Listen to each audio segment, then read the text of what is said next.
आज पूरे हिंदुस्तान के अंदर जिस तरह से मुसलमानों ने एहतजाज किया और गुस्ताखान नबी निपुण शर्मा और नवीन जिंदल के ख़िलाफ़ नारेबाजी की है, उससे एक तो हिंदुस्तान का मीडिया उसके अंदर एक बुखलाहट हमें दिखाई दी है और उन्होंने सीधा उनको उग्रवादी, टेररिस्ट और आतंकवादी का नाम दिया है। और उनके बारे में ज़्यादातर आप टीवी डिबेट में देखिएगा यही कहा जाता, उन्होंने आग लगा दी, पत्थरबाज।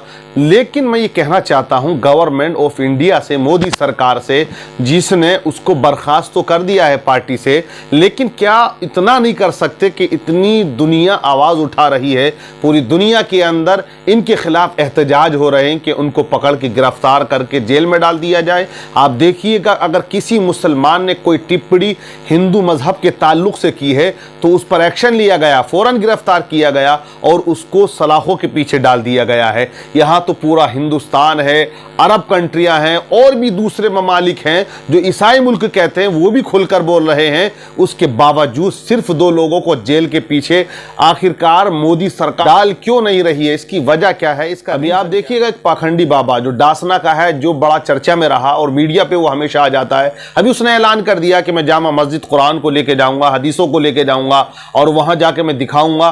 कुरान को ये समझेगा, कुरान को समझने के लिए एक बंदा 20 साल पढ़ाई करता है, तब जाके उसके ग्रामर, उसके तर्जमे, उसके मीनिंग को समझ पाता है।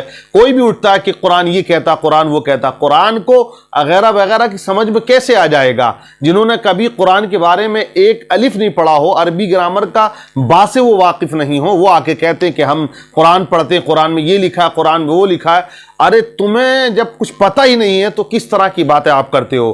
तो नित्यानंद जो नाम का एक डासना का पाखंडी बाबा, उसने कहा मैं 17 उनको दिल्ली की जामा मस्जिद में पहुंचूंगा। अभी आप देखिए इस लेडीज को, आप सुनिए, जो एक संत कहलाती हैं, लेकिन आप इनकी भाषा देखिए, जुम्मे के दिन पर प्रतिबंध लगाने को कहती हैं, जुम्मे के दिन को आतंकवाद का दिन कहने का नाम दे रही हैं, मुफ्तियों को गिरफ्तारी की मांग कर रही हैं। आप सुने खुद की क्या कह रही हैं, क्या इन पर भी कोई एक्शन लिया जाएगा? होकर आतंक का दिन होता है। इस दिन इबादत के नाम पर जो भीड़ एकत्र कराई जाती है, उसका उद्देश्य इबादत ना होकर अन्य धर्मों के व्यक्तियों का कत्लेआम, आगजनी, लूटपाट, छेड़छाड़ आदि होता है। अतः जनहित में हिंदू महासभा आपके समक्ष निम्नलिखित मांगे उपस्थित करती है।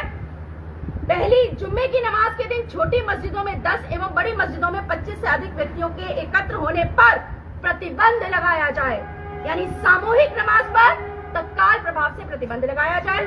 जुम्मे के दिन वैमनस्यता फैलाने एवं राष्ट्र विरोधी तकरीरें देने वाले मौलानाओं एवं मुफ्तियों के खिलाफ राष्ट्रीय सुरक्षा कानून के अंतर्गत कार्रवाई तुरंत अमल में लाई जाए। जुम्मे के दिन, तीसरी मांग है हमारी, जुम्मे के दिन जिस मस्जिद से तकरीर के बाद दंगा होता है उस मस्जिद को बुलडोजर से ध्वस्त कराया जाए। उपरोक्त मांगों की पूर्ति शीघ्र ही सुनिश्चित की जाए।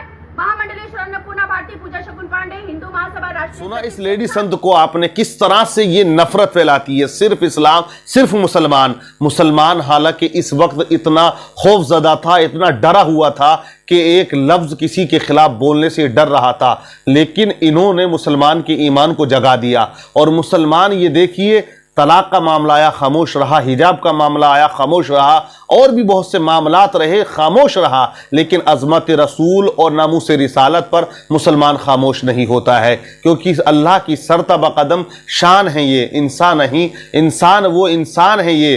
कुरान तो ईमान बताता है इन्हें, ईमान ये कहता है मेरी जान है ये। अगर सरकार या गवर्नमेंट ऑफ इंडिया इस पर एक्शन नहीं लेगी तो एहतजाज और बढ़ते चले जाएंगे। आप उसको नाम दें पत्थरबाजों का, मुसलमानों को तो निशाना हमेशा से बनाया है, लेकिन मैं एक बात और एक पैगाम ये पहुंचाना चाहूँगा, वो MI पार्टी के हों या पीस पार्टी के हों या सपा के हो, किसी भी पार्टी का मुस्लिम कैंडिडेट हो, विधायक हो, मुस्लिम नेता हो, मैं उससे कहूँगा कि वो टीवी डिबेट पे बिल्कुल ना जाए, बाइकाट कर दें। ये आपस के मुर्गे आपस में लड़ते रहें, आपस में ये छिचोराबादी करते रहें। जब कोई मुसलमान नाम का शख्स आता है, एक वो वकील जंगली जैसी उसकी सूरत है, वो हमेशा डिबेट में आता है और वो हंसता है और उल्टी सीधी बातें करता है। आप इसे गौर से देखिए, इसका नाम भी मुसलमान है, लेकिन ये मुसलमानों के नाम पर एक बदनुमा दाग, एक बदनुमा धब्बा है, एक नापाक कतरा ये किसी का है गंदा, और ये हमेशा इस्लाम के खिलाफ जाता है। हम मुल्क हिंदुस्तान के खिलाफ ना कभी गए, ना जाएंगे, ना जा रहे हैं। लेकिन जो संविधानिक हक अधिकार है हमारा, हम उसके लिए लड़ते हैं और ये हमेशा लड़ते रहेंगे। अजमत रसूल पर अगर किसी ने उंगली उठाई है तो मुसलमान कभी खामोश नहीं रहता है। ये मोदी जी को समझ लेना चाहिए और जिन लोगों की गिरफ्तारी की मांग आज मुसलमान कर रहे हैं उनको जल्द से जल्द जेल के अंदर डाल देना चाहिए, वरना हालात बद से बदतर होते जा रहे हैं। आप देखें किस तरह से डंडा चार्ज पुलिस कर रही है, किस तरह केस बना रही है, किस तरह से घरों के अंदर जो नौजवान सुकून से सोते थे का चैन से सोना बिल्कुल खत्म हो चुका है। तो इस तरह की अफरा तफरी, इस तरह की हंगामा आराई ये हो क्यों रही है? इसका रीजन यही है, सिर्फ दो लोग जिनके ताल्लुक से लोग हंगामा कर रहे हैं। तो मोदी सरकार को चाहिए कि फौरन उनकी गिरफ्तारी हो। जब तक गिरफ्तारी ना होगी तब तक बेचैनी बढ़ती जाएगी, माहौल खराब होता चला जाएगा।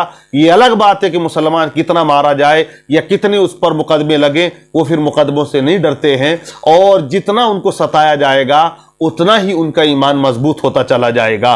तो इस बात को बहुत जल्द सरकार को समझ लेना है। आज आप देखें टीवी डिबेटों के अंदर या मीडिया वाले किस तरह से उसको पेश कर दिया करते हैं कि जुमे की नमाज के बाद ये प्लानिंग था, ये ऐसा था। कोई प्लानिंग नहीं था। वो चाहे मुरादाबाद हो, सहारनपुर हो या रांची के अंदर हो या हैदराबाद के अंदर हो, बहुत से बड़े बड़े शहरों में आज एहतजाज हुआ, लेकिन बिल्कुल शांतिपूर्ण तरीके से उन्होंने एहतजाज करना चाहा। कोई दुकान नहीं जलाई, किसी का मकान नहीं जलाया। लेकिन आप विपक्ष को देख लें, पर अगर कोई आरएसएस वाले एहतजाज कर रहे होते तो वो शांति से नहीं करते हैं। हमने देखे हैं और बहुत से केस आपकी निगाहों के सामने कि वो दुकानें जलाते हैं, लोगों को डंडा चार्ज करते हैं, मकानों को जलाते हैं, बिल्कुल माहौल खराब कर देते हैं। लेकिन यहां किसी से किसी का कोई सामना नहीं है। वो सिर्फ अपने पैगंबर की अजमत के लिए और अपने ईमान और अकीदे की हिफाजत के लिए और अपने नबी की शान की खातिर वो एहतजाज कर रहे जो हमें अधिकार दिया जाता है। हमारा संविधान, हमारा कानून हमें जो अधिकार देता है